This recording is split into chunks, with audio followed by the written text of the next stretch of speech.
Good morning to all. We are here for the webinar, which is on the Domestic Violence Act. And today our resource person is Dr. Sonali Kusum. Dr. Sonali Kusum is PhD from NLSIU Bangalore. She is an assistant professor of law at TIS Mumbai. She has formerly been a legal research associate with UNICEF, and she has been a columnist at ARI Law magazine. She has written several articles on national and international journals and has delivered sessions as a resource person. Ma'am, we welcome you, and I'll request you to take over. Yeah. Good morning, all of you. It's my kind pleasure to be part of this webinar, and I extend my heartiest thanks to Ms. Saili Bandri, Dr. Nishant Joshi for coordinating and following this up, and also extending the invite to me. So I welcome all the participants. I hope this is a meaningful academic engagement that we would like to have for the next 1 hour. So I'd like to formally start with the topic. It's my kind pleasure to be. Can I go? I request all the participants to kindly mute, and we'll have a questionnaire. Delhi, nobody can speak till we allow, and it is because it went live. So for a little span of a few seconds, you could hear yourself. Oh, sorry. Okay. So can I start formally with the topic? Please continue. Yeah, I hope I'm clearly audible. Yes, See, the title of the webinar today is Alarming Rise in Gender-Based Violence During COVID-19 Lockdown. And we have a special coverage of the legal and the judicial developments, which are very significant at this point of time. Now, before I go into the topic, I would like to first break down the very title itself. Okay, let's understand the topic, and then let's break it down into some thematic headings and carry forward the session. And before that, I would like to set the tone for this entire webinar. First of all, this title, Alarming Rise. Okay, why there is an alarming rise? Why are we even speaking about the fact that there is an alarming rise in gender-based violence?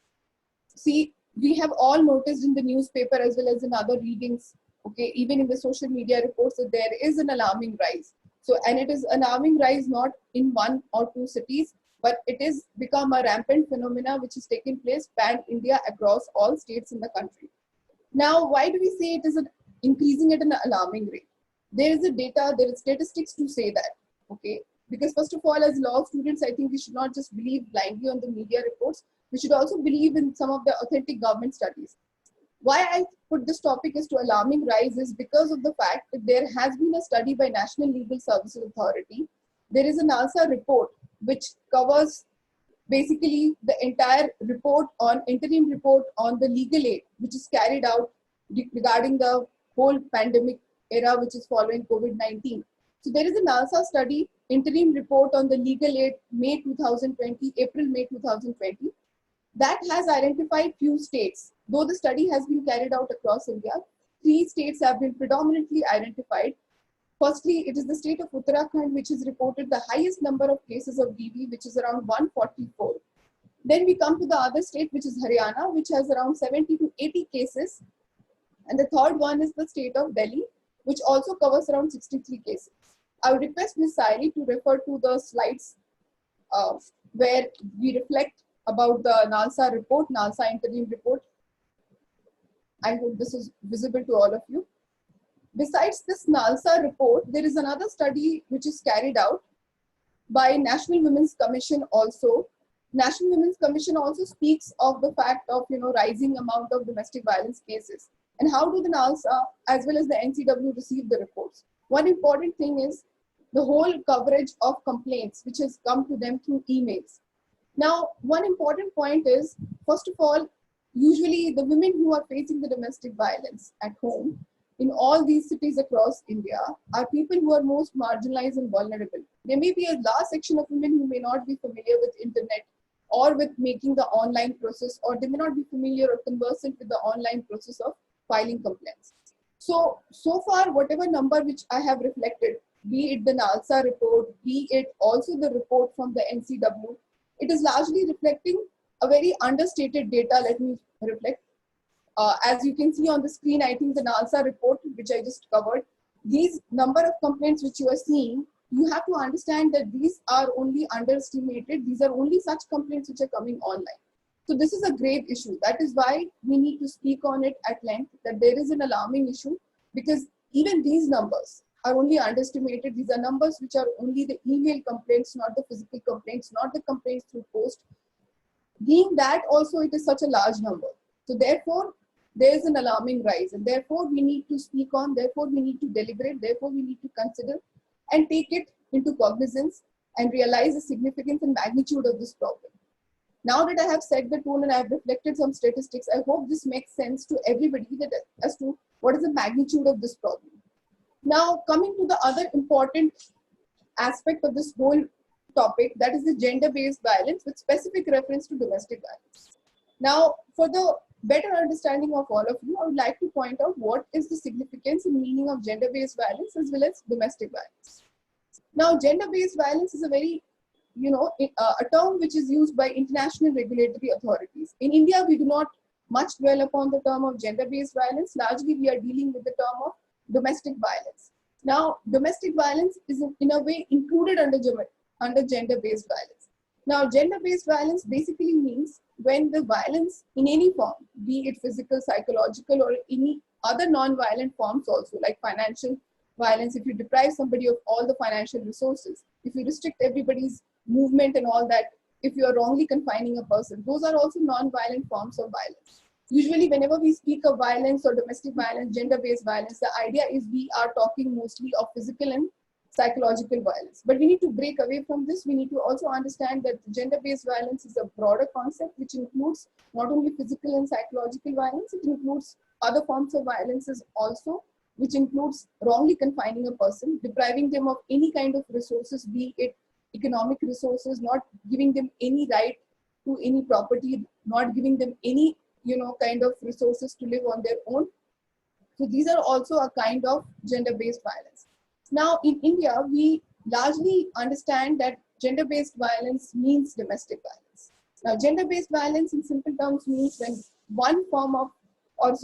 one gender exerts its power and control over the weaker gender. A powerful one exerts its force and control over the weaker one, okay, be it through physical force, be it psychological harassment and other means. So that is a kind of a gender-based violence, because the violence is perpetrated on the ground of gender because the other gender is weaker. Also, the other factor is that one gender is also identified as a powerful gender. So there is a force and exertion and control. That is the kind of objective of this gender-based violence. Now in India, we do not have that broad concept, because if we say gender-based violence, then it is open to all kinds of gender. Even third gender violence can be included, okay? Now, or even for that matter, masculine gender also can be included, okay? Because it can be violence on the ground of gender. That can be perpetrated on the women, men. It can be also on the third sex. In India, we have the concept of gender-based violence only restricted to domestic violence. And for that, we have an act in 2005, Protection of Women from Domestic Violence Act. Under that, if you see, the meaning is defined in the beginning sections itself. What is the form of domestic violence? And domestic violence therein is a very restricted concept in India, okay, as defined under the Act 2005. There it talks about violence which is taking place within, a marital home, within a domestic relationship only. We are not talking about violence like family violence as we have in UK. There is a Family Violence Act in UK. In other countries, there is an open gender-based violence legislation. In India, we have only domestic violence. And violence which is taking place within domestic relationship, which is taking place in the marital home against a woman. In India, we do not have this concept of violence which is taking place against a sister, or against if it is taking place in your own parental home. For us, the concept of domestic violence confines to marital home, okay? And domestic relationship is also defined under the Act 2005, where they say clearly that it can be only in the marital home, okay? Only by the in-laws against the married women, okay? Right? And again, after a series of judgments now, we have extended the benefit of domestic violence basically to apply even to the mother-in-law. So basically, male are excluded. Male cannot be a victim under Domestic Violence Act of India. It is only the married women who can be the beneficiary or who are the victims. That is the first important thing. And again, only it is the married woman or the mother-in-laws who can make the complaint. Like mother-in-law can make a complaint against daughter-in-law, daughter-in-law can make a complaint against mother-in-laws, and the husband and all the in-laws and the relatives. Okay. So here we exclude the concept of any third gender-based violence or violence which is taking place in your parental home against a man. So I hope this is clear. So we are talking in this context, violence which is taking place in the married home against the marital relationship, and only within those relationships which is defined in the Act of 2005. Now, having understood the whole concept of, gender-based domestic violence, let's talk about why is this alarming rise, or what is this special condition during COVID-19 that we would like to discuss as to what is the internexus, okay, or what are the reasons for the rise of domestic violence in the COVID-19 situation. Okay. Now, as I reflected in the data, so now we'll understand as to why this number has risen. Thanks, Ms. Saili, for putting the reasons. Yes, reasons for rise of domestic violence cases and the nexus. See, as we all know, the lockdown period with the COVID-19, we have got a strict lockdown, right? Now, the lockdown itself very clearly expressly implies that there is a captivity, there is a kind of a confinement that you have to be inside the house. Your restriction or your movement outside are completely restricted. Your access to outside world, either through these law enforcement agencies to seek any remedy, that is restricted. Your access to go out of the home, be it to your own parental home, that is restricted. Your meeting up with friends, family, relatives, that is restricted. You do not have your own say about your own movement. So what it basically implies is, in a nutshell, is that in the entire lockdown situation, you have to continue to get abused, continue to face the violence. You are going to stay in an abusive relationship with your partner, abusive partner, and face all the continued or even aggravated forms of violence. And there is no remedy, there is no rescue, there is no help. There can be a limited help, but that is restricted only through online access. Now, please understand, domestic violence cases largely come from women who are from probably little social or economically marginalized sections of society. They may not be conversant in English. They may not be familiar with your online techniques and all that. They may not have a separate mobile phones. They may not have their own property in their names to move out or to do anything, right? So under those conditions, how is the accessibility to make complaint is restricted? Now, the very first point when we think of to make a complaint is police. Now, we all know due to lockdown, the police has been given a different charge and different set of responsibilities altogether, 24 hours to ensure curfew, to make sure that, there are certain restrictions, okay, right? They have to ensure that the public is following. They have duties towards the society, restricting the movement of vehicles and all that. So how much police is free to entertain or to register complaints of FIR or to reach to the particular victim, right? You call the helplines and you expect that the helpline will come and take you out, put the women to the shelter home or take them for medical examination or come and issue some notice. Those things are restricted. Now, another point of access is your Women's Commission. Now, Women's Commission or all other women's commissions at the state level or National Women's Commission, their offices are not functioning. They only have access through helplines and again emails. Now, in this situation, how, when the woman is staying with that abusive partner or if the woman is facing violence at her own home, how far in their presence is she comfortable or is the environment conducive to make that kind of helpline call? That is also a questionable thing. Now, another thing is, another source of help is your entire set of NGOs, which have also, due to lockdown, they have a restricted functioning only through online sources, right? Similarly, the case of the legal aid bodies. However, the legal aid bodies, very few women are aware. When I'm saying legal aid bodies, I'm talking about the State Legal Services Authority, District Legal Services Authority, as well as the National Legal Services Authority. Many women are not even aware that they can have an access to free legal aid as a woman, because women are entitled to certain benefits under the NALSA Act, right? Legal Services Authority Act 1987. So many women are not even aware to seek help, right? So again, that is a limited kind of a help that they can seek from. Let's go to the other agency, which is also, the whole set of, the society groups and all that, neighborhood community. Because of this COVID-19 now, social distancing rules are there. So you cannot expect that somebody from your community, somebody from your neighborhood is going to come and rescue you or help you. social distancing norms have to be followed. People are maintaining distances. So that societal support is also your own family members, maybe in different towns, different cities. Due to lockdown, they cannot come and take you for help or provide you for some help or take you out of that situation. So in the entire gamut of these things, the women are in a captive situation where they have to continue to face violence. And this is the gross violation of most important constitutional right, legal right, as well as the human right of the women. Okay. Now, one important reason which I would like to add is that while this COVID-19 lockdown is going on, you might have heard in the newspapers or might have read elsewhere also on the media that basically a lot of prison, correctional institutions like prisons, they are allowing parole, they are allowing kind of, bail conditions for the under trials and all that. So many prison inmates who are returning home, they also could also be a source for increasing violence for the women. This is a reason which has been pointed out that a lot of times when the prison inmates, they are granted bail. On one side, it is a very good thing because you want to decongest the prison. You want to ensure that the prison do not become the hotbeds of COVID-19. You want to ensure social distancing in the prison. But when you're sending them home, okay, so are you not exposing such women to more vulnerable condition and more, violence? So that is also a very significant issue that also needs to be looked into. On one side, it is good, but on the other side, it also can be a very bad thing also. These are some of the grounds or the impact and the implications which I put together, the reasons and the interconnections as to how the COVID-19 situation is causing a very unusual circumstance for a woman who's facing domestic violence, and how it is exposing them to more continued aggravated form of violence without having any source of help. This is why we need to focus on these issues as to under these conditions, do we allow women to continue violence and to face that kind of a situation? Do we see that the women will be subjected to this form of violence and their rights will be completely suspended? And most important, that is that having had so many statutes, constitutional rights, having had so many provisions and all that, police, courts, commissions, women's commission, legal services authorities, all their access is restricted.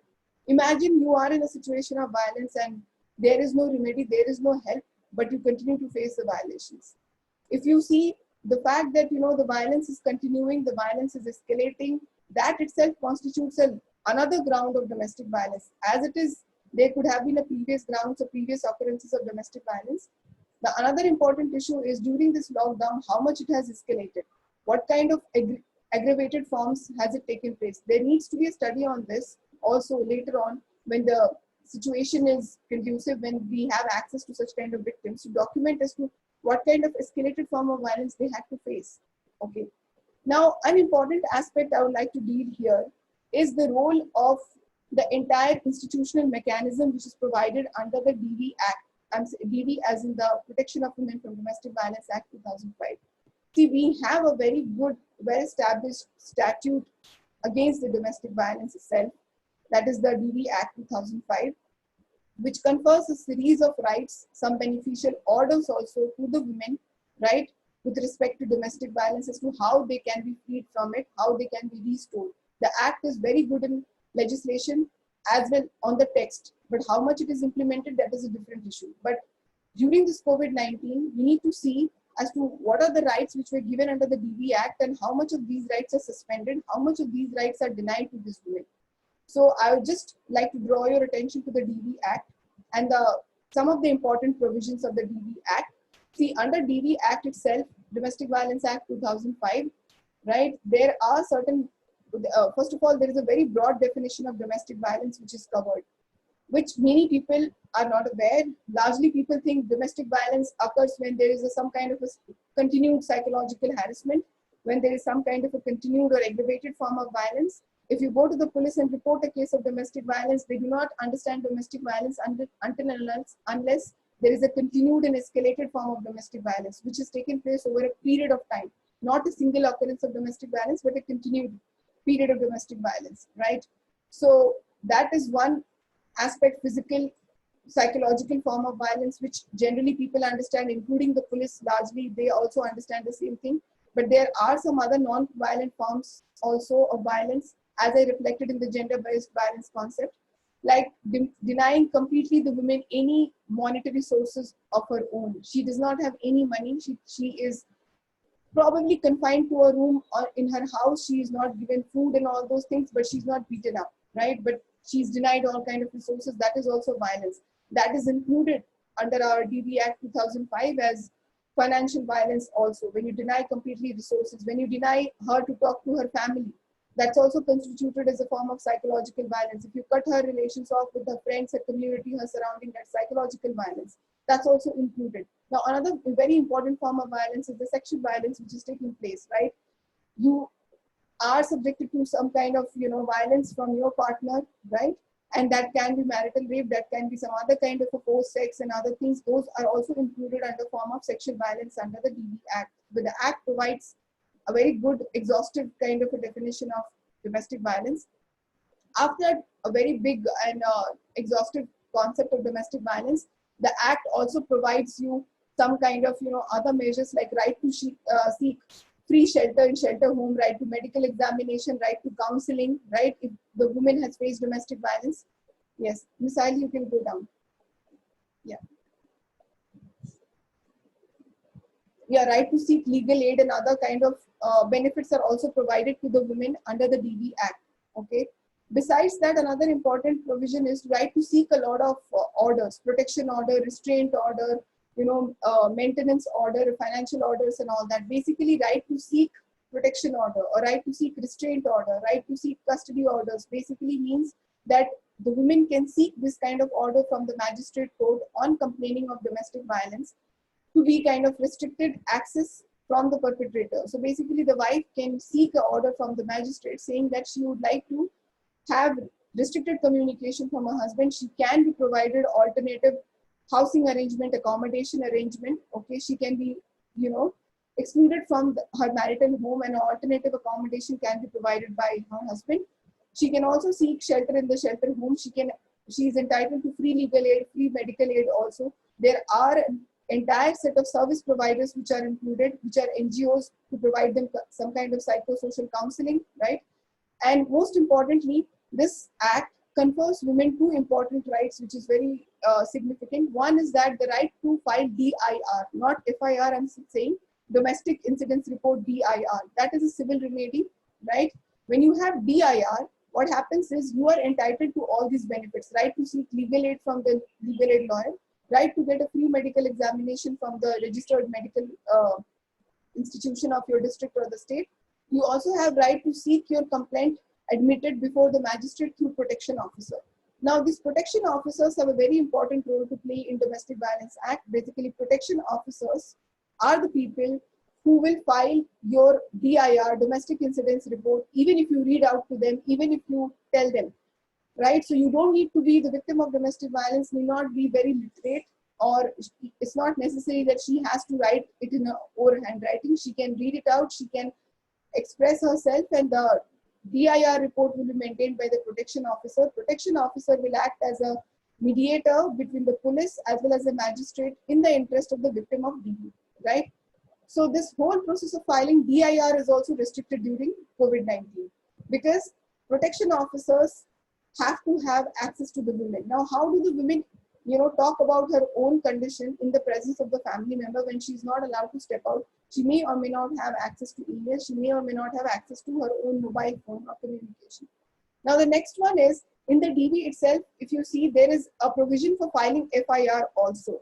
It's not that the DV Act is only civil. A lot of people think the DV Act only provides for a DIR and civil remedy. You have to understand that you can have two complaints together. One, a civil remedy, that is a DIR, against the same issue, same fact and circumstances of domestic violence before the magistrate, right? You can have the same criminal complaint FIR before session court on the same grounds, okay? Now, if you have a criminal remedy, what happens is you have an FIR, right? It is on a serious, it may be made into a cognizable offenses, right? And also what happens is in the FIR, you are subjected to imprisonment. The concerned respondent against whom the complaint is made, that person may be subjected to imprisonment and fine and other things. But in DIR, the person against whom the complaint is made may not be subjected to imprisonment, but he will be issued certain notices to, issue some beneficial orders like protection order, restraint order, accommodation orders and other things. That can be one set of things. Also, the women will be entitled to the benefits like shelter, free shelter in shelter home, free medical aid, legal aid and other things, which will not be available in case of FIR, right? So there is a difference between the remedy of civil remedy of DIR, also the remedy of FIR under criminal law, right? See, as it is, we had our criminal provisions already under 498 and other things. Those IPC, CRPC provisions are well available. You can go again in that also. You can also avail the benefits under Domestic Violence Act. So please remember this in mind, that DV Act is a beneficial piece of legislation against women, and this is basically providing both civil as well as a criminal remedy. Okay, so this act now has become completely redundant. I spoke of all these things, but only to highlight as to how many rights of the women are suspended during this COVID-19. During this COVID-19, please remember that all these complaint filing, that is DIR, is not taking place, right? Domestic incidents report is not taking place. Access to protection officers is restricted. Due to lockdown, the women are not allowed to seek shelter in the free shelter homes. Women are not allowed to seek access to all these health service providers or to seek health treatments also from the government hospitals or whatever the concerned hospitals because of fear of COVID-19, social distancing, lockdown. These are all set of rights which are suspended. So the DV Act, all these beneficial provisions are suspended right now. Okay, now we'll go to some of the serious violations of the rights which is taking place. This is one set of violation of rights which is taking place under the DV Act, right? This is the violation of the statutory rights, you have to understand. Besides that also, you have to understand, while we speak of DV Act, there are violation of the constitutional rights also. It goes without saying that we understand this particular condition of domestic violence is very much per se violative of Article 14, Article 15 of Indian Constitution. It does not need any further explanation because I think we all understand domestic violence is a violence on the ground of gender, on the ground of discrimination, on the ground of differentiation, and the women are subjected by a male. So that whole concept is very much exemplified. It is a violation of Article 14, Article 15, right? Also, since it is a lockdown time and the women are subjected to this kind of violence, so Article 19 is suspended, and put together 14, 15 and 19, you understand that domestic violence itself is a violation of your right to life and personal liberty. Series of judgments have conferred this right, that right to live is right to live with dignity, right to live without violence, right to live with a good livelihood and good living. So that goes without saying that Article 21 is also suspended. Now, this is a violation of Part 3rd. Now, as you can see on the screen, this is also a violation of DPSP. A lot of times we speak of violation of right, we should also impose and very significantly identify when is a violation on the part of the state obligation. We understand that under DPSP, very clearly, maternity, motherhood, and women as a class have been given a special protection for which there is an obligation on the state authorities that they have to ensure policies so that these women are given safety and protection. So the state obligation under DPSP remains suspended now. So during lockdown, these DPSP provisions also are violated. They are also not given any effect, right? Now we come to another important aspect, that is the international convention.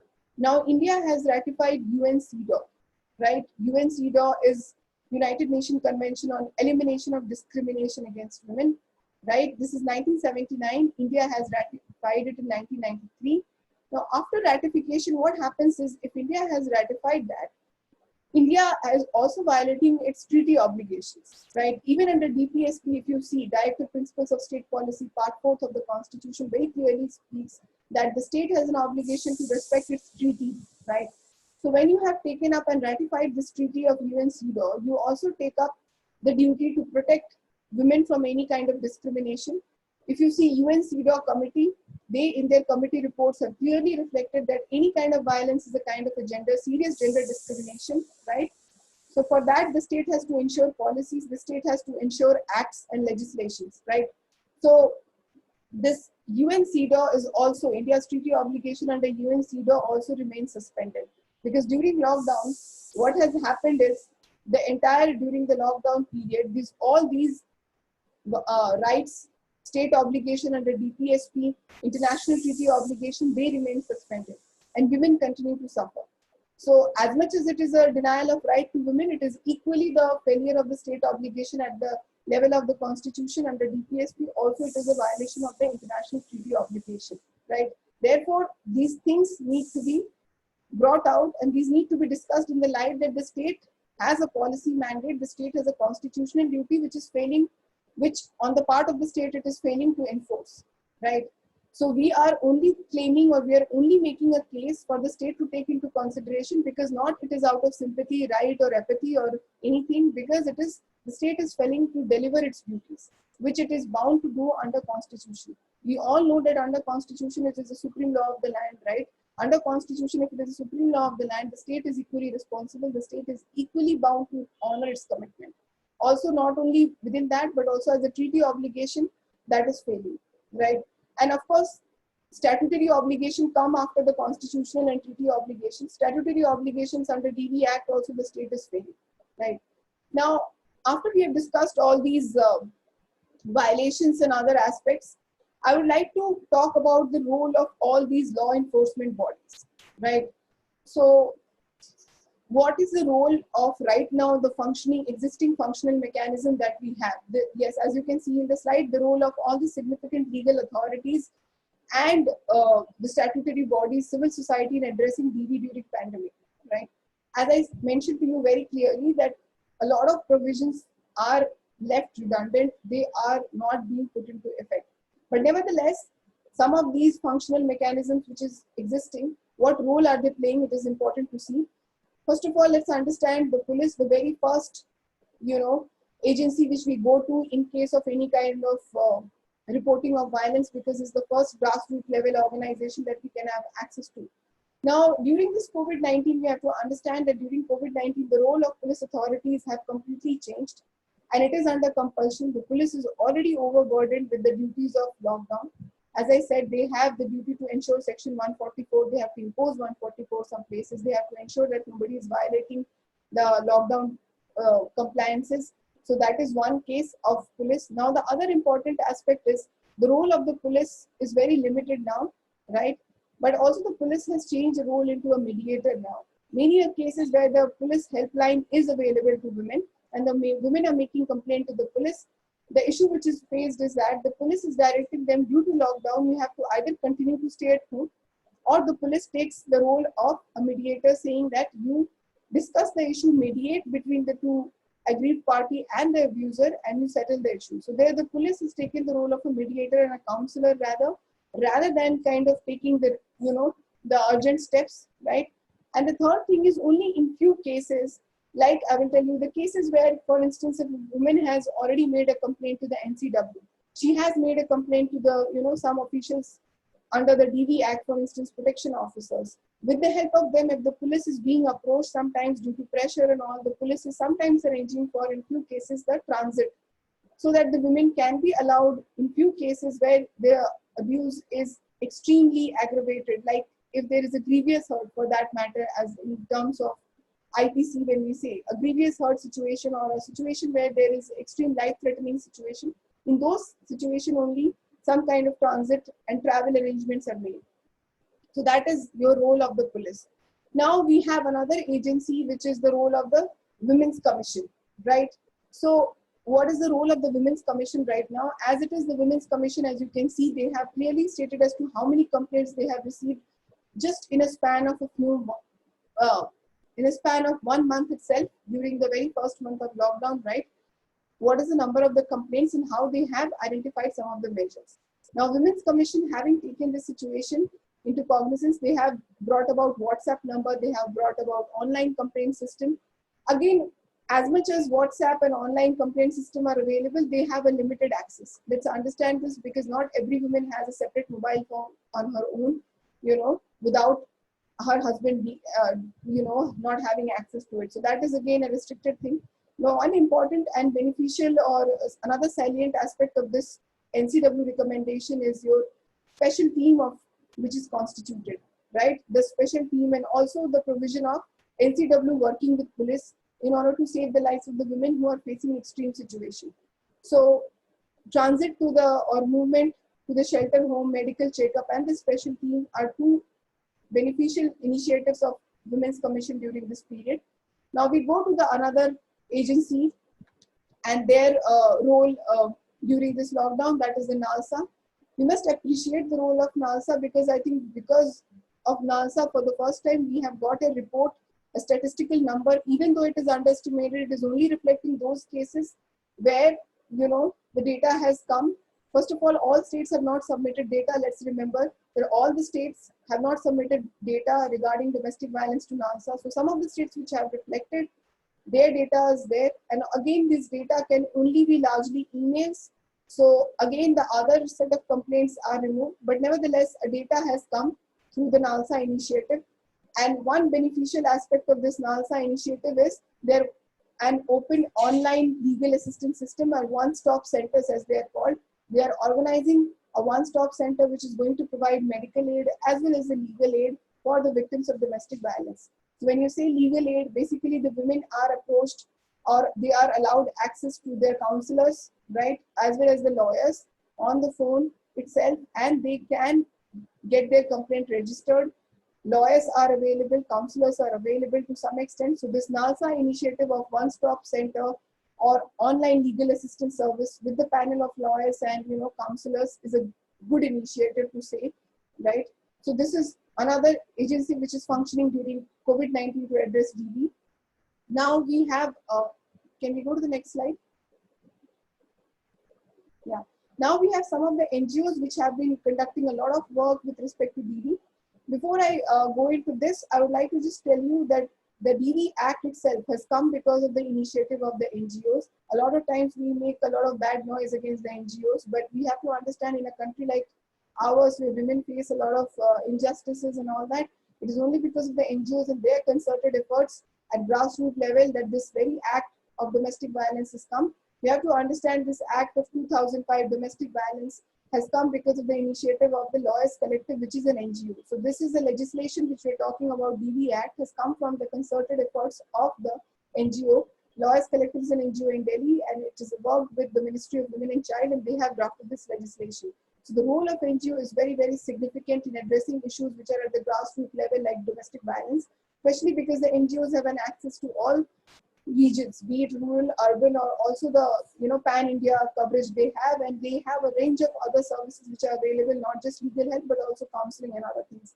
Now, see, the NGOs, most of these NGOs I have identified their initiative, and most of these NGOs have, while they are working in this lockdown situation with the women through online or telecommunication means, we have pointed out some of the issues that if the lockdown was announced or if there was a prior warning of this kind of a thing, many women would have taken help and would have left their marital home in that abusive condition or in the violent situation, and they have left for their own home. So they have made some alternative accommodation. But since that has not taken place, this is one of the lacuna that they have observed from the complaints of the women, right? And again, many women have said that, to the NGOs that in this situation, they're finding it difficult to make a complaint itself, that women lacking favorable conducive environment to make complaint, and women are facing a captivity-like situation. So this is the apathy, or this is the condition of the state of affairs. So the NGOs have got it documented from the, basically these women victims. So during this whole time, NGOs are also functioning and they are bringing out important facts. Maybe post-lockdown, when the study is conducted, these reports and these basically testimonies of the victims which have been expressed before the NGOs can lead to some kind of further research and study. Yes. Yeah. Now we come to one of the most important segment of this session, and which is the most contemporary part. And I hope everybody pays attention to this, because this is the time when the courts have taken cognizance and what the courts have issued recommendation. These are, and especially in the light of COVID-19 and the domestic violence.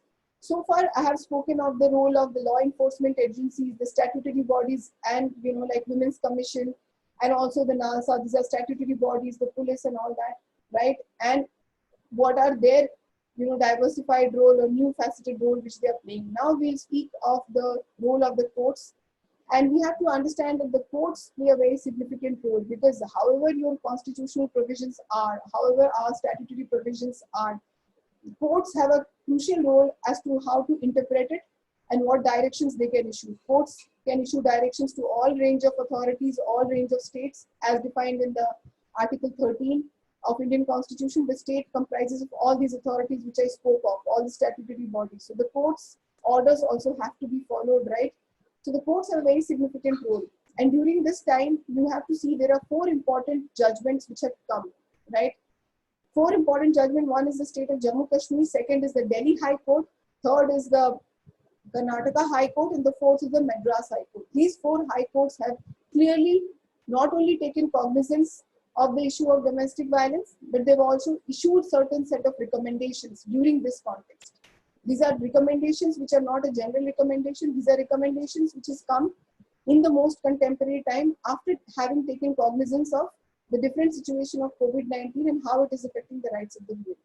Also, these judgments, we also need to see as to in a given period of time, over a period of time, how these judgments are imposed, that we will have to see, right? So we'll begin with the first Supreme Court observation. See, the very Supreme Court observation clearly says that the court also, the Apex Court of India also recognizes the fact that there is an increase in the violence in the family. There is a psychological problem, right? There is this entire issue of COVID-19 which is affecting the rights of the women. Even the Supreme Court takes cognizance of this fact. And Supreme Court calls for a persistent and targeted action plan, right? So what is this persistent and targeted action plan? That has not been explained by the court, but nevertheless, the court has directed the concerned ministries, the concerned state government to initiate a kind of a policy instrument. When I'm saying policy instrument, it is different from the statutes. We already have statutes, DV Act, criminal law, but it is a policy instrument that has to be laid out. So far, that kind of a consistent, uniform, national level policy has not come out. We have to pay attention to the fact that though the Apex Court understands that this is a situation which is taking place pan-India across country, we need a national level policy. That has been absent, right? But the court calls for that. And for that, it basically issues directions to the state. It also issues directions to the ministries. But we are yet to see that kind of a national level policy on DV during COVID-19 situation, right? Now, we have to see a series of other judgments which I pointed out as to if these judgments and these recommendations which are issued in the judgment, are they doing justice? Are they doing justice to the fact that what Supreme Court has said in the light that there has to be persistent and targeted action plan? Is there a persistent targeted action plan under all these judgments? The very first one, re-court on its own motion versus Union Territory of Jammu Kashmir and Ladakh. This is the first important one, 16th April 2020, right? I have mostly, as you can see in the, I think the footnote, if it is visible to you, I have given the links for people who would like to read the entire copy of the judgment. They can visit the footnotes, right? I have shared some of the excerpts of the judgment, largely focusing on the recommendation. See, the important piece of this particular judicial verdict is some of the recommendations that it has issued. Firstly, Jammu Kashmir High Court has taken suo motu cognizance. This is a very well initiative or very beneficial initiative for the court to take suo motu cognizance. That is why the judgment says court on its own motion. So that besides that, an important thing is this High Court has taken cognizance of all the pending cases. It is not only taking into cognizance the present, but it also speaks of listing of all pending cases of domestic violence in the police station as well as the courts and ensure protective measures. So this is one of the significant recommendations that all the cases which are pending has to be identified. This itself is an enormous task because a number of cases might be pending before the police station. While the police is doing the other duties of COVID-19 and lockdown, the cases must be piling up. So that has to be addressed. The other one is the creation of dedicated funding, right? Now, if you see this dedicated funding and separate funding, this is a very important aspect of a national policy plan. And if you see Jammu Kashmir High Court, this decision, if you go into the detail, I have reflected that most of these judgment of the High Court has been, and these recommendations which the Jammu Kashmir Court has issued, it has come after the court has taken into cognizance the comparative foreign laws like Canada, Australia, even the UN instruments. They speak of creating a funding for this. When we need a funding to address this kind of a policy instrument, because we need officers at the ground to protect women from victims. And nothing can happen if there is no funding. There is no funding to support this kind of, officers like protection officers and all. If there is no funding for them to function, it all becomes redundant. So the very important piece of first recommendation is creation of dedicated funding, which is taken after the experiences of the foreign countries in the UN instrument. Now, the second one important is designation. Can we go to the next page, please?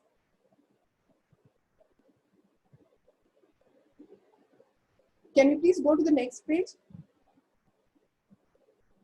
Yeah, increase availability of call-in services and designation of safe places.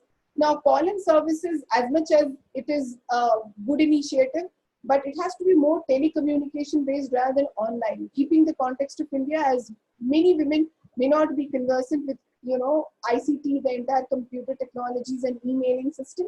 So telecommunication means is a very important thing.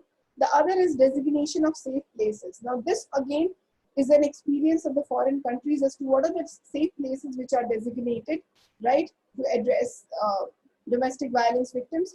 One is that, first of all, we only have, when we say designated safe places for the women, that kind of a place we used to have in India, only the shelter homes which are run by the government, right? The shelter homes which are run by the government under DV Act, they have been created. Some of the NGOs have been notified and given the charge. But now this COVID-19 situation calls for a larger number of safe places, which can be the safe places. One is for sheltering, one is also for safe places for women to make a complaint, to access these kind of legal aid or medical counseling. So some of the places which have been identified is the hotels, education institutions, and even the grocery shops and pharmacist shops, where there can be, some kind of an outlet, some kind of a, service available for women to make or register their complaints, because these are essential services. Why we have identified these kind of places like groceries or medical shops or pharmacists is because here the access of the women cannot be restricted. So here possibly the women can go and register their complaints if there are such services available. So designation of safe places is also very important recommendation.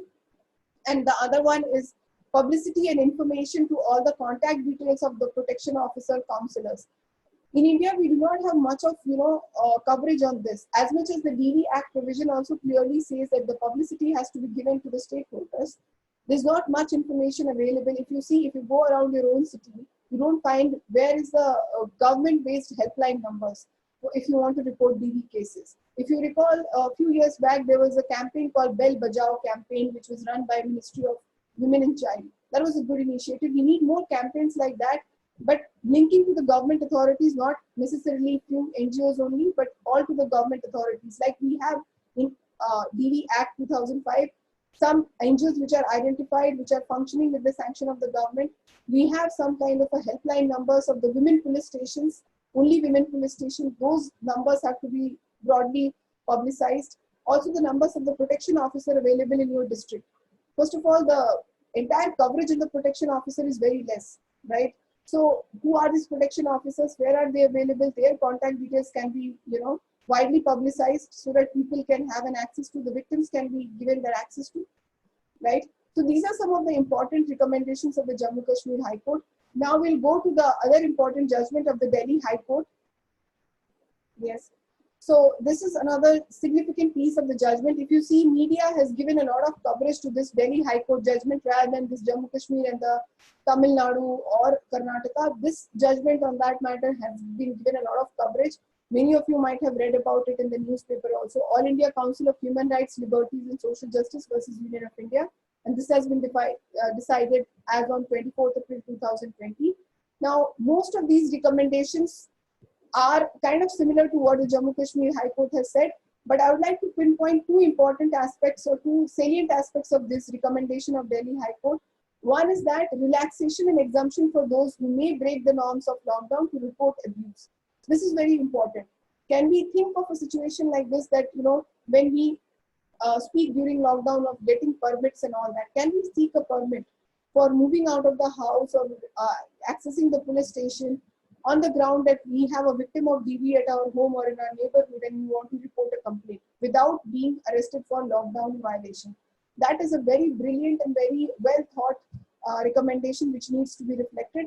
Okay. Then the other one is also, which is kind of similar, that wide publicity to the NGOs and other things, and tele and online counseling. Those things are kind of, which is also covered in the Jammu Kashmir High Court, right? The other thing is also extending, training to the police, which it talks about that the police personnel has to be sensitized. The police personnel also has to be, their cooperation has to be sought. In case there is an aggravated life-threatening situation or a situation of grievous hurt, for that matter, then basically the police can take the victim out of that situation and put in the shelter home or seek medical help. These are two important kind of recommendations which I see in the Delhi High Court judgment. Now we'll go to the third one. The third one is the writ petition 6435 of 2020, Karnataka High Court. Now, Karnataka High Court has come up with an even progressive provision. Most of the recommendations, as you can see, it will be kind of repeated on terms of two recommendations which are largely covered in all is the tele online services that is there in all. The other thing is, publicity of the contact details of NGO protection officers. But the two significant ones which are progressive in terms of the other judgments also is the creation of one-stop center and this Santavna centers which have been set up. This one-stop center is very novel initiative of the Karnataka High Court. Basically, it talks about involvement of the district legal services authorities, involvement of state legal services authorities, along with a panel of legal aid lawyers which will provide you free legal aid. So basically, you have a lawyer's access which can register your complaint, which can take this matter before the magistrate, so some kind of criminal and civil remedy can be sought. The other is the Santavna centers, which are like, again, a counseling center which will provide not only psychosocial counseling, also they will talk about your medical aid and other things, right? And these Santavna centers are also in a way linked to the legal aid. So these are two initiatives of the Karnataka High Court which are very progressive in the light of the COVID-19 situation addressing DV. The next judgment is of the Tamil Nadu High Court. Can we go to the next page, please? The last judgment is Sudha Ramalingam versus State of Tamil Nadu. That's also decided on 24th April 2020. This is of Madras High Court judgment, right? This judgment also brings out a very salient aspect of the whole issue of DV in addressing the victims of DV. It talks about the health service providers, right? Also documenting the entire impact or the entire incidence of the domestic violence as to what is the record or documentation of the domestic violence which has taken place on the victim. So it speaks about their health impact. Basically, it talks about recording the entire aspect of the physical violence or psychological violence which has been perpetrated on the victim. What is the impact? Is this a simple hurt? Is this a grievous hurt? If this is a life-threatening situation, or that kind of a documentation? Because so far as we saw, you only saw with respect to legal aid and other things, but here it very clearly issues direction to the health service providers, right? So this was something which is very progressive under this Madras High Court judgment. Now another thing is here is the significance which is given to facilitating DIR through phone call basis and even online. Now so far none of these earlier judgments is spoken about facilitating the DIR process. Now here for the first time in the Madras High Court judgment, we are also seeing that how DIR is given significance through phone call basis, right? Not only online, but also phone call. I would like to again reiterate very clearly that DIR is different from FIR. DIR is a civil remedy which is granted to a woman under the DV Act. DIR is a benefit which will give you not only certain rights, but also certain beneficial orders, like you can have protection order, restraint order, alternative accommodation. You will also file DIR and get the benefits of access to free medical aid, free legal aid, free shelter home, which is absent in FIR. FIR will only give you remedy of seeking imprisonment of the concerned abuser or perpetrator of violence, right? But there is no victim-centric approach, which is in the FIR, but it is victim-centric approach is available in the DIR.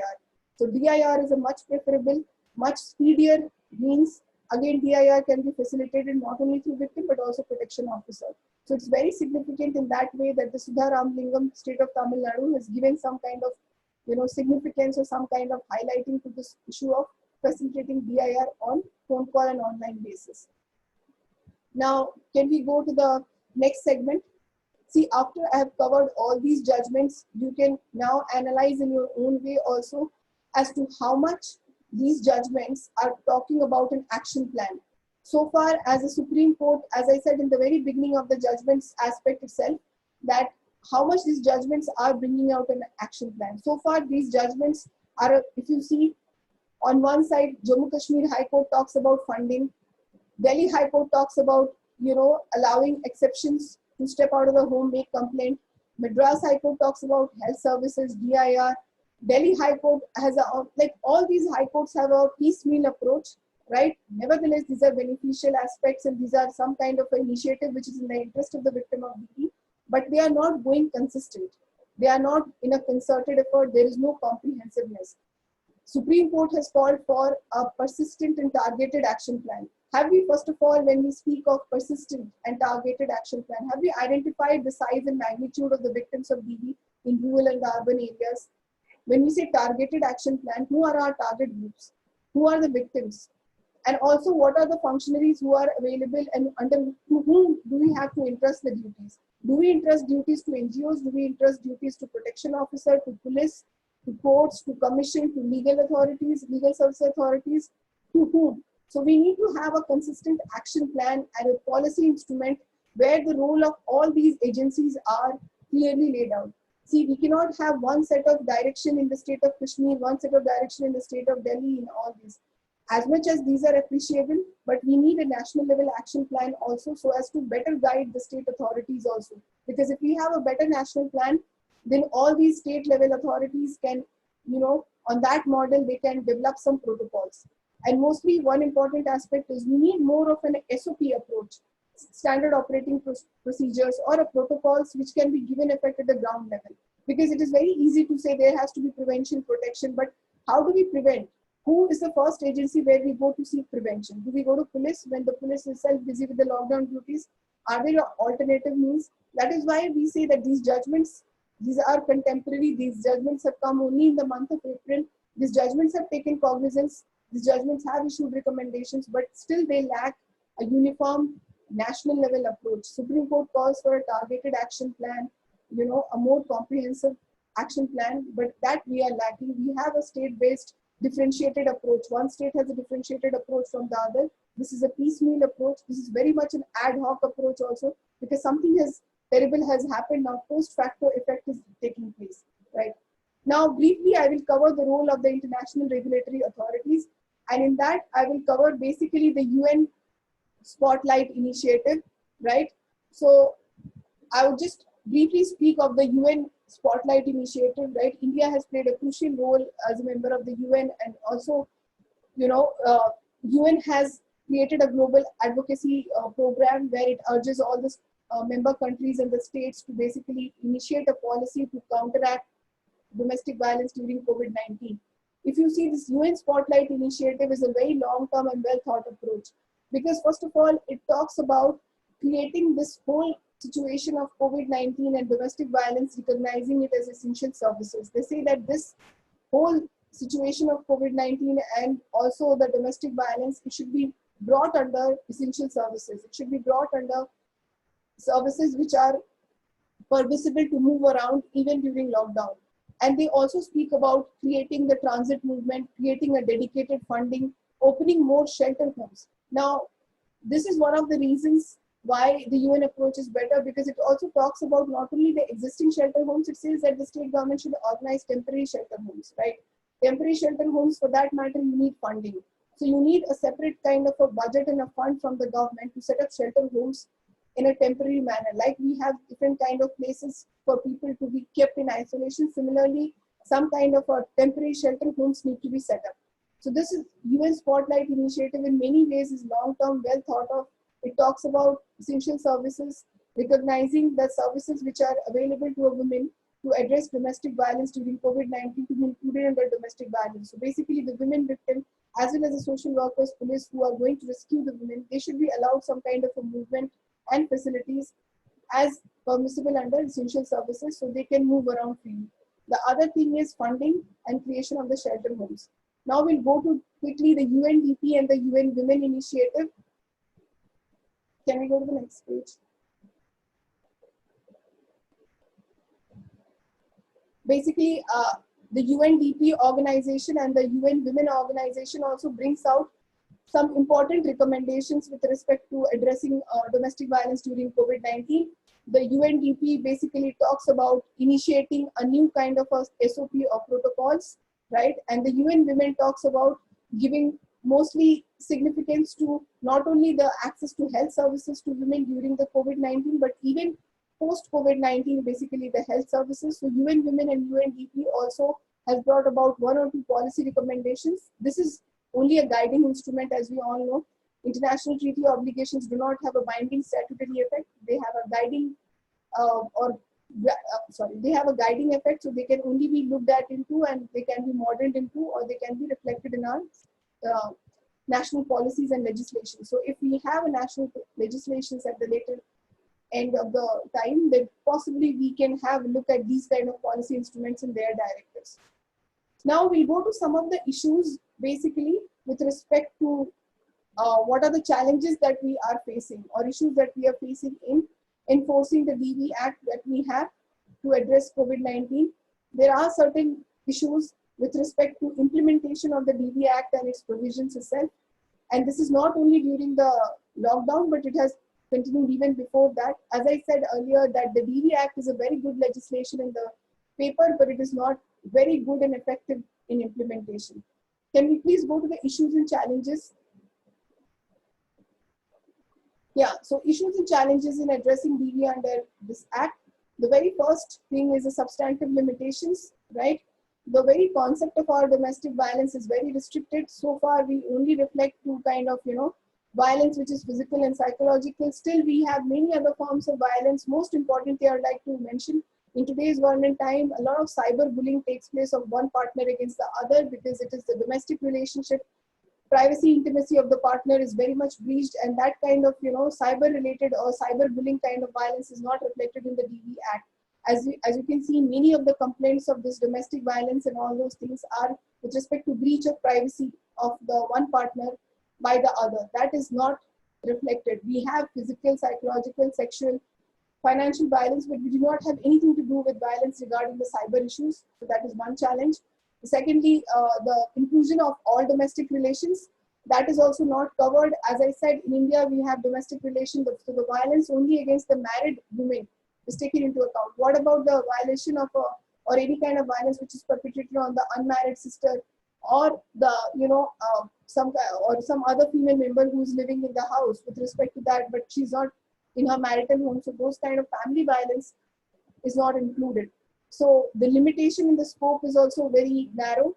Now we come to the other aspect, that is the gender bias nature of the DV Act. A lot of times people say that the domestic violence in India is very gender biased because it only looks into the complaints of the women. What about the men?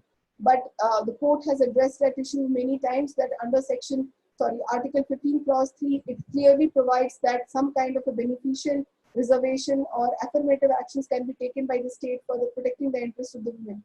So as much as we recognize that the men are also facing violence at home, but the law as such provides only for protection of the women from violence within the home. So this is also an aspect which needs to be reflected on. Yeah, and then there is procedural limitations. Okay, besides the substantive provisions, there are limitations in the procedures also. Filing of the DIR, and again compliance with DIR. See, DIR has a lot of significance, but at the same time, if you see DIR, who can file, there is a lot of unclarity about it. The DV rule says that the Women's Commission can also file, protection officer can file. But if you go to the police and all that, even before the magistrate, sometimes they do not entertain DIR, which is filed by a Women's Commission or by NGO. They only recognize DIR, which is filed by protection officer only. So this again is a major challenge, to find all the time protection officers who will file DIR. You may have NGOs, but sometimes it is not entertained. So there is unclarity in that. The second thing is that what is the weightage which is associated with DIR? A lot of times DIR is given a lot of significance. The matter which is contained in DIR is supposed to be true and valid, but at the same time, many courts think that filing DIR is not necessarily mandatory. So even if you file DIR, sometimes you have to again file a set of other documents and procedures. So a lot of verification procedural process increases. So this is again a procedural limitation, right, which kind of delays the access to the remedy. And the last aspect is with respect to the functional challenges. Now, I spoke of the protection officer's role in the DV Act. You must understand that the protection officers are almost becoming a rare entity, because protection officers are not appointed in the same number as the population.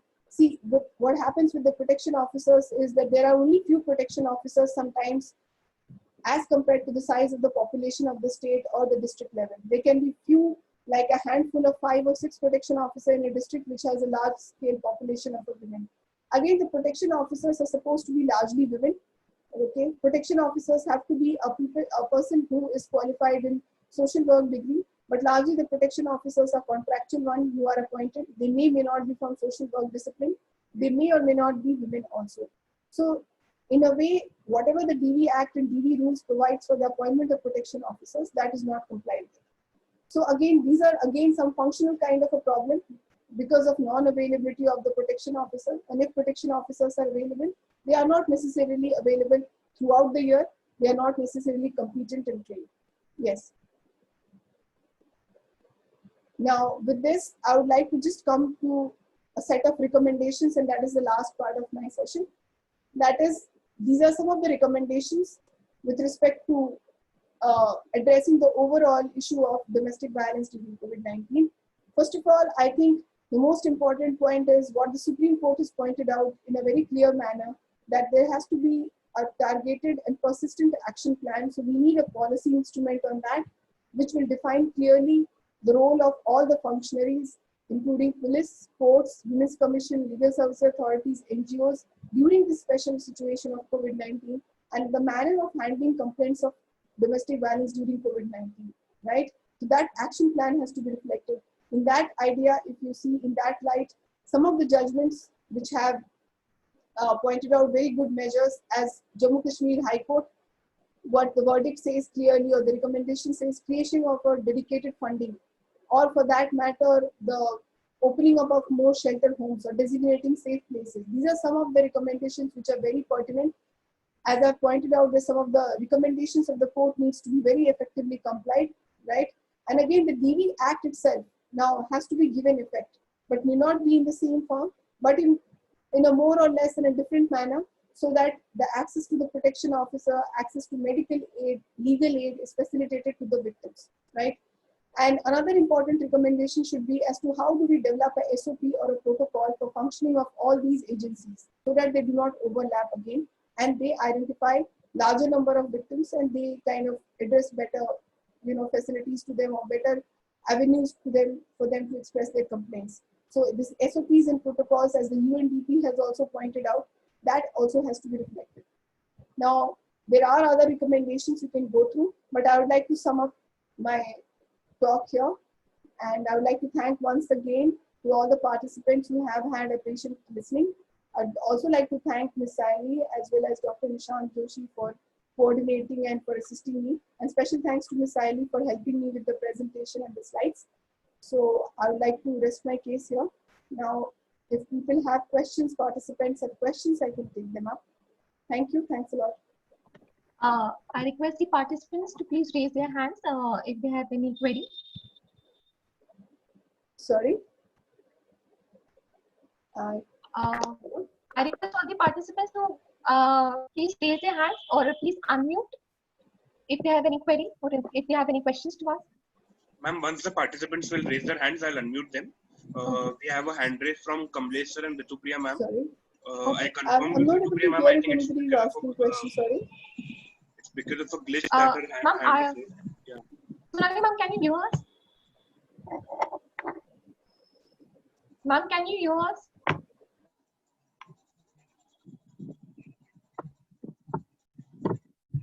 So Sally, just in case she can't speak, please pass it on to Kamlesh.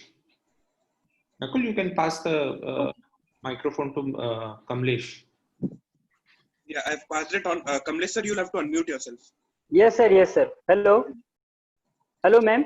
I think Sonali ma'am is not connected or she is not able to hear. मेरा एक question है, अगर Sonali ma'am से मैं अगर पूछ पाता. Sir एक मिनट, शायद मैम डिस्कनेक्ट हो गए हैं या एक मिनट में. Ma'am is reconnecting, I guess. अच्छा. Let's just wait for a few seconds and.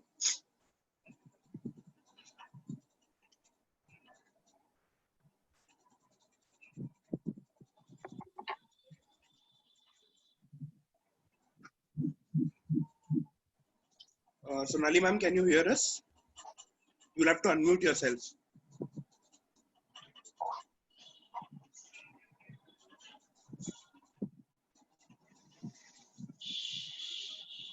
Yeah.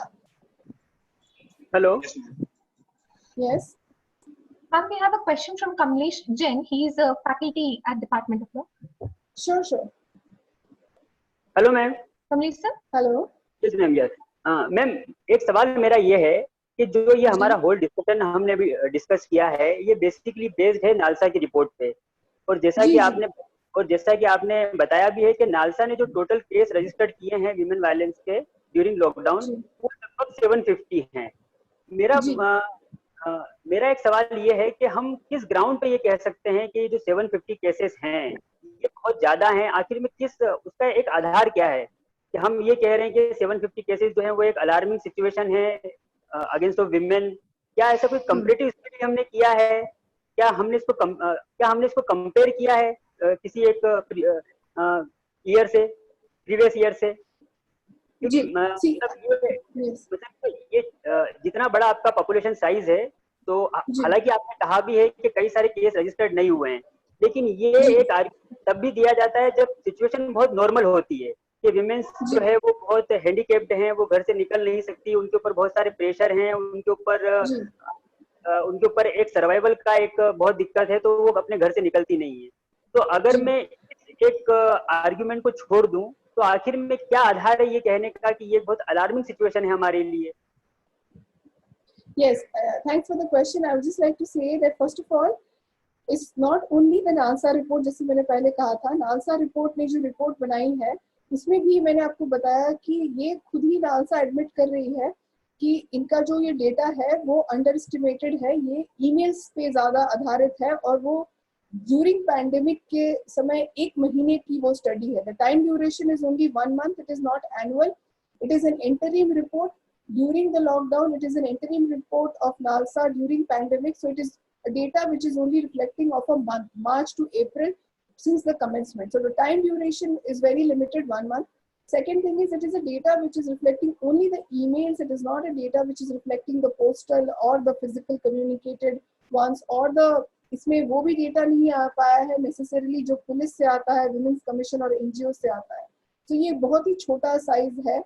दूसरी चीज कि ये सिर्फ डेटा नालसार का नहीं है, ये डेटा थोड़ा सपोर्टेड एनसीडब्ल्यू से भी है. उसके अलावा सुप्रीम कोर्ट के पास भी बड़ी सारी सुओ मोटो इश्यूज, जैसे like Jammu Kashmir high court, I said that the Jammu Kashmir high court is taking suo motu cognizance. Also the Delhi high court and others as well as the supreme court के सामने भी कुछ lawyers ने एक पिटीशन डाली है. तो ये उन सब चीजों को मद्देनजर रखते हुए we are saying it is an alarming situation because the supreme court itself is saying that very clearly that it is a situation where during this lockdown the entire issue of family violence has increased. A number of petitions have come before the Supreme Court, but since the courts are only functioning through video conferencing and very restricted matters are being entertained right now, so iske basis पर हम ये कह रहे हैं कि alarming rise है क्योंकि ये सिर्फ less than 1 month का डेटा है. और दूसरी सिचुएशन ये भी है कि यहाँ पे पुलिस और कोर्ट्स दूसरे कमीशंस में एक्सेस बहुत लिमिटेड हो चुका है. And we always compare, see, whenever they say that the data which they have got and their increase or decrease of this, it is mostly reflected or taken from the NCRB data also. Yes, so in a way आप कह सकते हैं इसका जो standard या benchmark है वो NCRB से भी हम उसको कोलैबोरेट कर सकते हैं. और ये 1 महीने का ही डेटा है सिर्फ ऑनलाइन. मैं मतलब ये एक सवाल जो है मेरा भी यही है कि सुप्रीम कोर्ट ने कहा है, वो मैं उसको मतलब मैं भी कहीं पढ़ रहा था, वो सुप्रीम कोर्ट का एक ऑब्जर्वेशन है, ऐसा उनका कहना है. तो आखिर में उनका ऑब्जर्वेशन है वो किस ग्राउंड पे है? क्या मतलब इसको कहीं कंपेयर किया गया है? अगर एनसीबी का डेटा भी आप इसमें शामिल कर लें. There is a comparison. If you're saying a world across, there is a comparison. If you see the Jammu Kashmir High Court judgment itself, where I was speaking, the 16th April 2022, 16th April 2020 का जो Jammu Kashmir high court का judgement है, उसमें clearly Jammu Kashmir High Court has compared this kind of a study which has been done here by the legal services authorities or the number of rising complaints with the foreign countries also. A lot of foreign countries जैसे Australia, Canada, Latin American countries, UN, मैंने बहुत सारे जो मेरे presentation में मैंने बताया आपको UNDP, UN Women, United Nations, they have taken cognizance. So some kind of a comparison and some kind of a Aadhaar which you're saying कि benchmark या parameter या some kind of a comparison that has taken place. It's not that only in India. India's studies also kind of compared and looked into.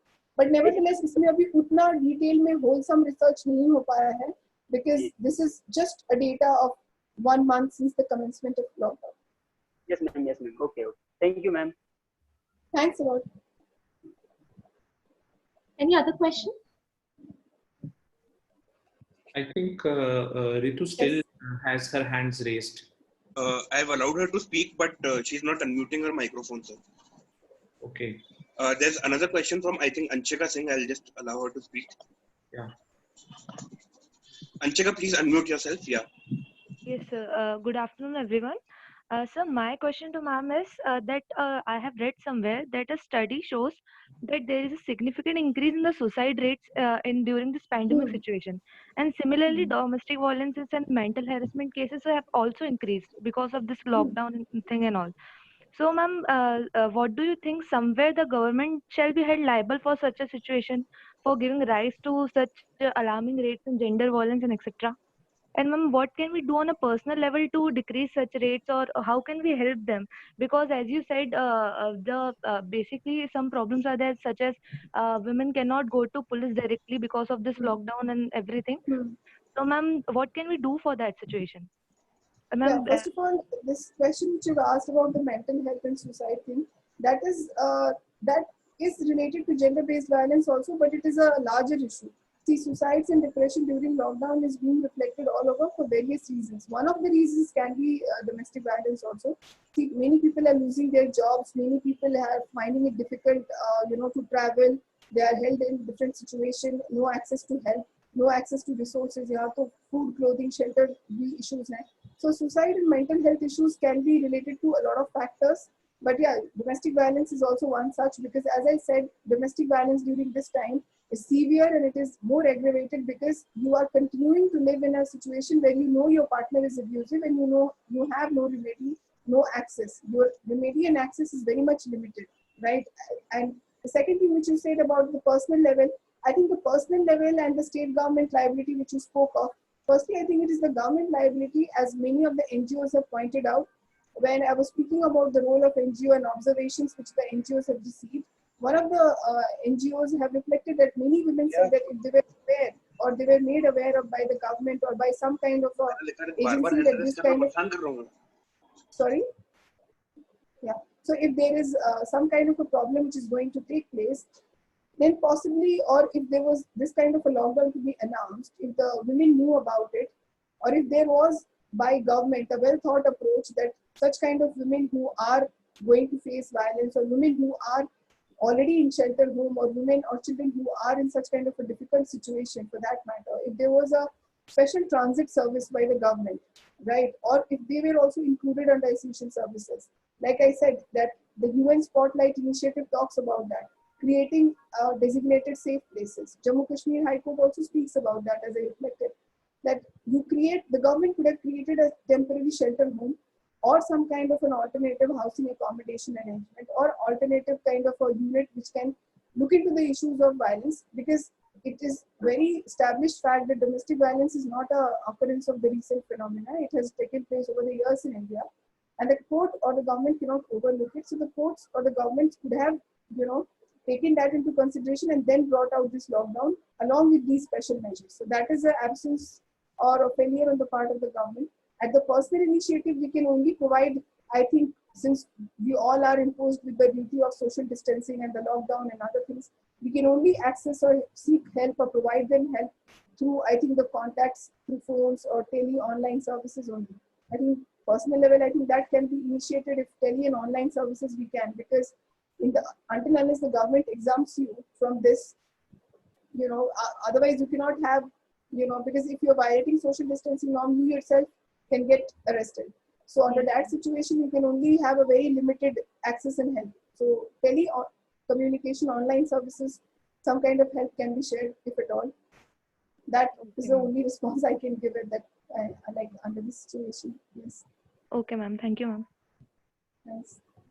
We have Srishti also who wants to ask a question.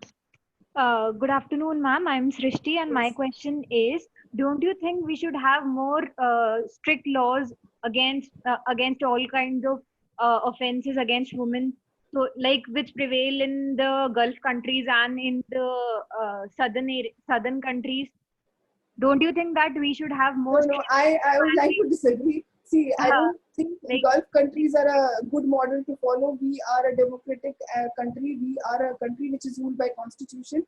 As much as we have problems with our legislations, but I think we are a civilized country in that way, and we believe in the concept of justice, and justice which is not only hasty justice, but we also believe in justice which is justice in compliance with due process.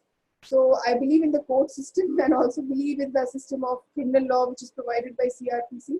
And as you said, need for strict law, I think the laws which are existing right now are sufficient. The only problem is the implementation.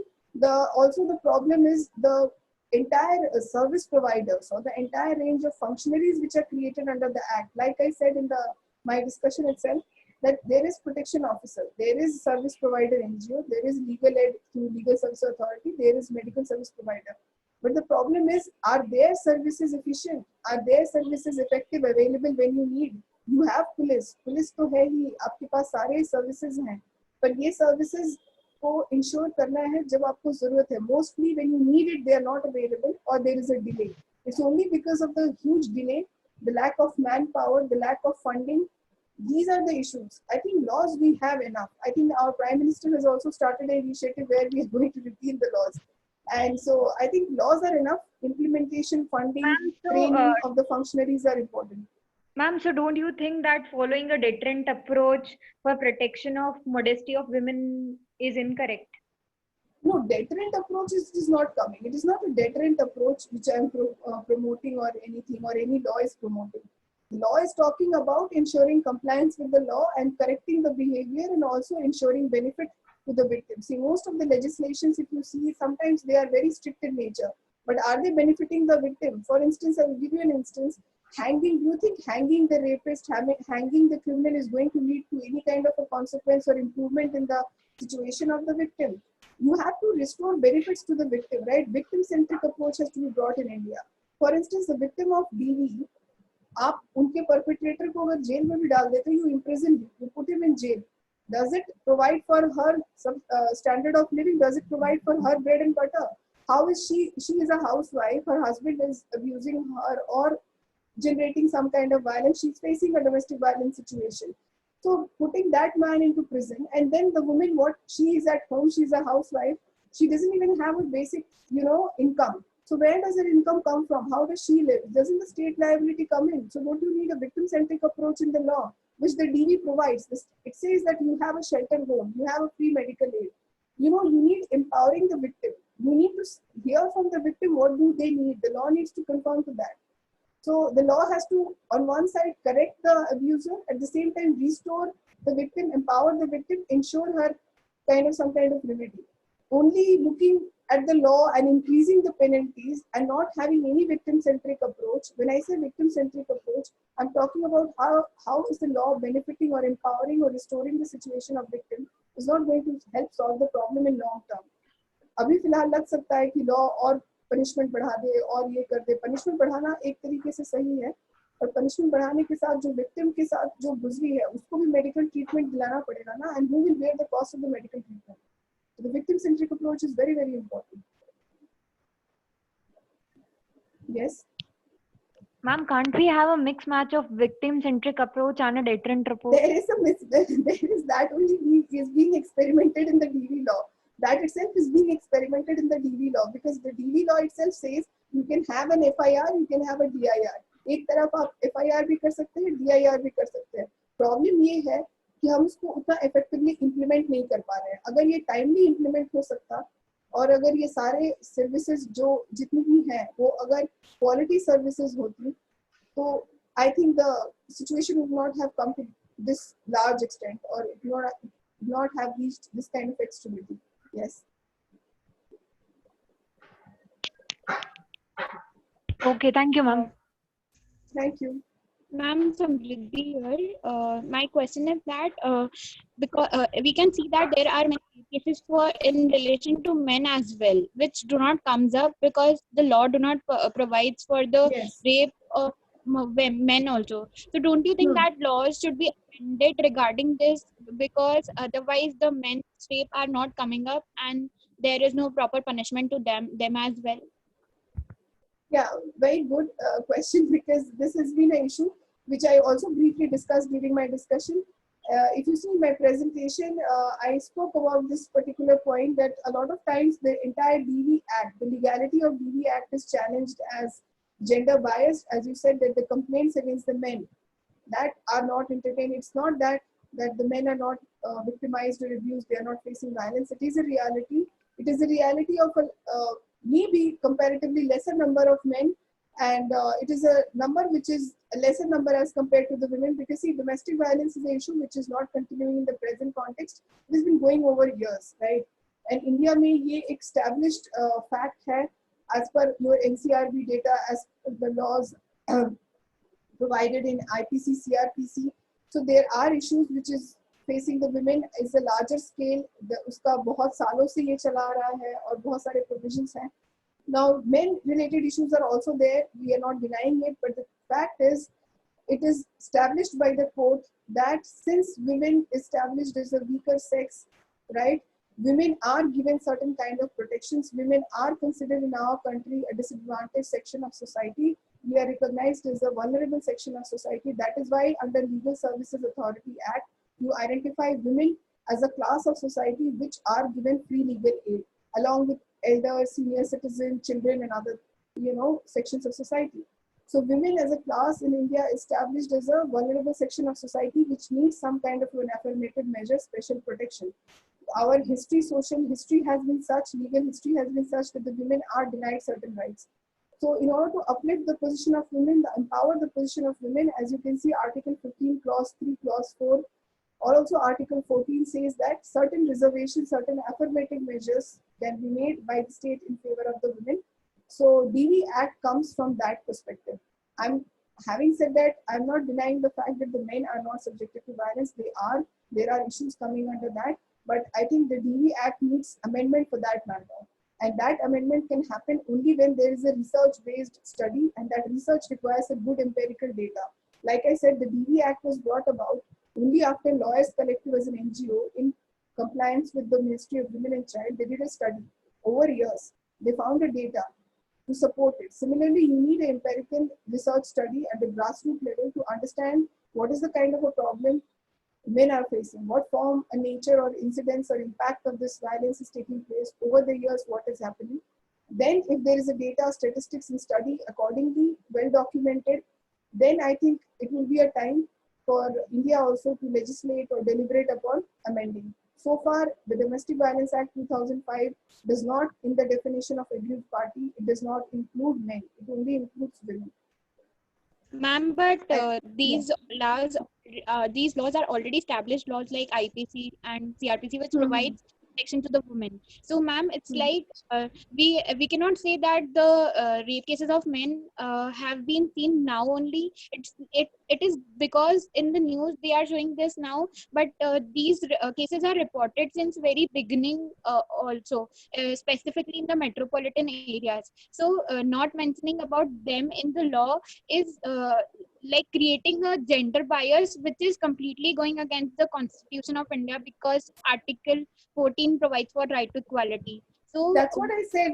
You need to understand my point, and you need to reflect what I said. I already said Article 14. Please understand. I think if you're a law student, you should understand Article 14 doesn't mean equating apple and orange together. It means likes to be treated like. Okay, and Article 14 says likes, people who are similarly situated have to be given equal treatment. If there was an absolute implementation of Article 14, there would not have been any privileges which should be given to anybody, be it political parties, be it to any IPS officer or anything. See, Article 14 means likes to be treated like, equal treatment, people who are similarly situated. And again, Article 15, please read it. Article 15, Clause 3, what does it provide? It says that the state can make a special law in favor of the weaker section of society, including women and children. Read that provision, Article 15, Clause 3, with DPSP provision, which says that the state has a special obligation towards women to protect their maternity, motherhood, and other aspects. Right? Again, read it with the Legal Services Authority Act, which clearly says that the women are a vulnerable section of society for whom free legal aid is available. Now we have an entire series of data available from NCRB over years. Okay, we have a data from all the family health survey, which is conducted by Ministry of Social Justice and all that, which brings out the data that women are victimized, women are abused, and women are facing domestic violence. Now, where do we have such kind of data about men? That is why I suggested that if you are saying that the law should be amended, you have to bring out such kind of empirical data or research data regarding violence faced by men. Where is such kind of a data? With respect to women, we have a data from Lawyers Collective, which kind of filed a petition, which also worked with Ministry of Women and Child Central Government. They drafted a law. With respect to men, I'm not denying that this kind of violence is not taking place. Who am I to deny? In fact, the whole nation is rising up to that idea. But the thing is, we understand that idea, but just an idea cannot make a law. You need to draft some kind of a protocol or a research paper, or you need to have some kind of a strong evidence-backed research to support your idea or support your progressive idea. You need to have some kind of empirical study conducted pan-India, across India, that men in all, largely all cities or all metro cities. So, is there any data conducted or study conducted like that, which says that this is the form of violence which the men are facing, physical violence they are facing in 5 metro cities over, like, let's say 2000 to 2010. Is there a data like that? And if there is a data, that has to be presented before the court. PILs have to be filed. It has to be substantiated. And nevertheless, you can, not only you, a lot of people say DV is gender biased. It may be gender biased, but it is well protected within the ambit of Article 15, Clause 3, read with the state obligation under DPSP Part 4 of the Constitution, as well as Legal Service Authority Act. So even if there is a even if there is an amendment, or if there is a provision with respect to violence against men, that will not take away this. These two can go together. Rather, we should talk about a concept of a holistic concept of family violence. If you see in my discussion also, I said that gender-based violence or family violence is a bigger term, like which is there in UK, Family Violence Act and other things. If you want that kind of a law, that needs a substantial amendment. That will take time and research or evidence-backed research to support that. Ma'am, actually what perception I hold is that people, because we are electing to the fact that only women are the vulnerable class of the society, wherein which they face these problems. So we never thought of looking it upon the men. And because of the recent trends that these cases are coming up, so I think that in future... It's not about you thinking and my thinking. If there is a data, why don't you understand this? That there is a data to support it. There is a data over the years to support it. Do you have data in NCRB regarding men? Do you have a data in anywhere?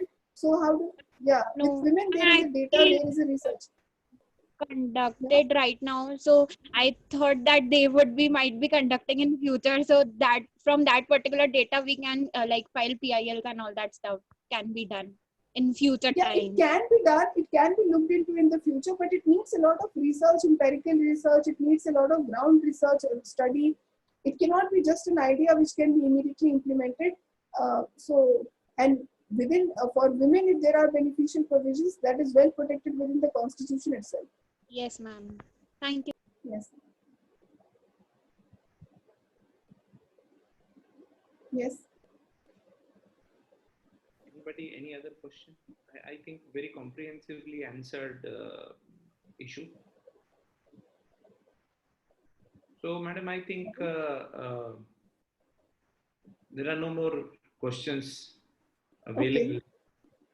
Yeah, I think we have also taken a considerable amount of time. All right, ma'am. So kind of you that you have joined and delivered this lecture and probably answered each of the questions quite comprehensively. At the outset, I like to thank you all, especially Ms. Saini and also Dr. Nishant Joshi, for extending me this invite and for entire coordination and follow up. I really had a good time delivering the session. If there are any questions, you have my mail ID reflected. The participants or anybody can refer that. Thank you so much, and I hope we can have further sessions in the near future as required. Thank you. Yeah, sure. Thank you so much. We'll Thank you. Thank you. Thank you.